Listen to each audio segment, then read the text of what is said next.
ច្បាប់ទី1 Never outshine your master ចូលកុំលេចធ្លោជាងចង្វាយនៃរបស់អ្នកទាំងអស់គ្នាប្រហែលជាគិតថានៅពេលដែលអ្នកទាំងអស់គ្នាមានជំនាញមួយច្បាស់លាស់ក៏ដូចជាអ្នកទាំងអស់គ្នាមានអ្វីមួយដែលត្រូវលើកឡើងនៅក្នុងអង្គប្រជុំឬកន្លែងការងារដែលជាសមត្ថភាពរបស់អ្នកទាំងអស់គ្នាគួរតែបញ្ចេញវាដើម្បីឲ្យថ្នាក់លើមើលឃើញ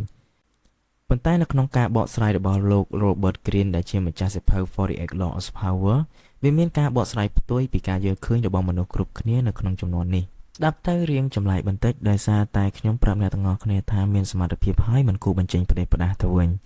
ជាក់ស្ដែងនៅក្នុងកន្លែងនេះគឺអត់ខុសនោះទេប៉ុន្តែអ្នកទាំងអស់គ្នាគួរតែស្វែងយល់ពីអត្តចរិតរបស់ថ្នាក់លើរបស់អ្នកទាំងអស់គ្នាជាមុនសិនអំណាចគឺជារបស់ដែលមនុស្សគ្រប់រូបចង់បានតែពិបាករក្សាហេតុអ្វីបានជាខ្ញុំនិយាយបែបនេះ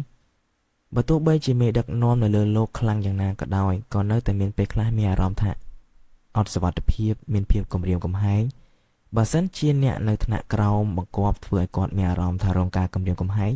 ថាមិនត្រូវមេដឹកនាំចវាយនេះដែលល្អជាមួយនឹងយើងសុកអាចបដូរទស្សនៈកើតអារម្មណ៍ច្រណែនគុំគួននិងចោមគំនុំដាក់យើងក៏ថាបានចំណុចទី2អំណាចគឺជាការយល់ឃើញតែសំខាន់អ្នកណាគឺជាអ្នកយល់ឃើញបើសិនជាយើងគឺជាបុគ្គលិកថ្នាក់ក្រោមមើលទៅមានសមត្ថភាពពេក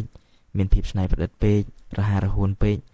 វាគឺជាការគំរាមកំហែងធ្ងន់ដល់ថ្នាក់លើជាពិសេសបើសិនជាថ្នាក់លើនោះគឺជាមនុស្សអសមត្ថភាពមានភាពចង្អៀតចង្អល់នៅក្នុងចិត្តតួយ៉ាងគេអាចមានការសង្ស័យថាថ្ងៃណាមួយអ្នកទាំងអស់គ្នាអាចដណ្ដើមតំណែងដែលគេអង្គុយសពថ្ងៃហើយនេះហើយគឺជាអ្វីដែលខ្ញុំចង់ប្រាប់ឲ្យអ្នកទាំងអស់គ្នាគិតឡើងវិញនៅពេលដែលអ្នកទាំងអស់គ្នាជ្រើសរើសនៅក្នុងការធ្វើឲ្យខ្លួនឯងលេចធ្លោក៏គួរមើលទៅលើអត្តចរិតអ្នកដែលនៅលើយើងដែរ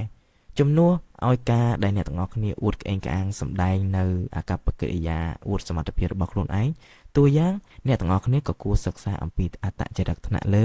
ឬក៏សុំយោបល់ពីគាត់ឬក៏ធ្វើឲ្យថ្នាក់លើម្នាក់នោះមានអារម្មណ៍ថាខ្លួនគាត់ឆ្លាតជាងអ្នកទើបអ្នកទាំងអស់គ្នាមិនទទួលរងការគំរាមកំហែង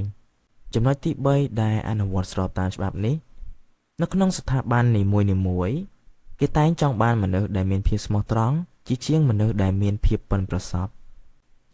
បើសិនជាអ្នកទាំងអស់គ្នាជាអ្នកតាមដានរឿងភាគចិនដូចជារឿងស្ដេចសង្គ្រាម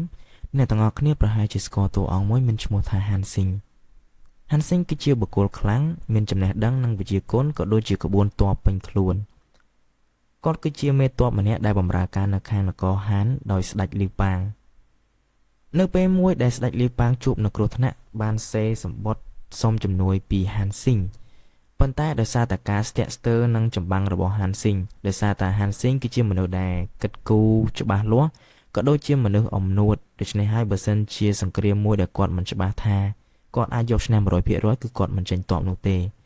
ដែលកន្លែងនេះហើយធ្វើឲ្យស្ដេចលីវប៉ាងមានគំនិតគុំគួនជាមួយនឹងគាត់រហូតដល់ពេលដែលបង្រួមទឹកដីនគរហានចប់នៅពេលដែលហាន់ស៊ីងអស់សុពលភាពអស់តម្លៃចំពោះនគរហានទៀតស្ដេចលីវប៉ាងបានប្រល្បិចនៅក្នុងការសម្លាប់មេទ័ពប្រមុខរបស់ខ្លួនសរុបមកខ្ញុំចង់ឲ្យអ្នកទាំងអស់គ្នាយកមកគិតឡើងវិញបើសិនជាអាចបញ្ជាបានគួរតែបញ្ជាការដែលធ្វើខ្លួនឯងឲ្យលេចធ្លោជាងចវាយនាយវាមិនមែនជារឿងល្អនោះទេវាគឺជាការនាំទុកដល់ខ្លួនឯងសេចក្តីវិនាសដល់ខ្លួនឯងការដែលអ្នកបម្រើម្នាក់ធ្វើខ្លួនឯងឲ្យលេចធ្លោជាងចវាយនាយវាគឺជាទង្វើល្ងង់ខ្លៅនេះជាមេរៀនដែលអ្នកទាំងអស់គ្នាគួរយកសិក្សានិងគិតពិចារណាបន្ថែម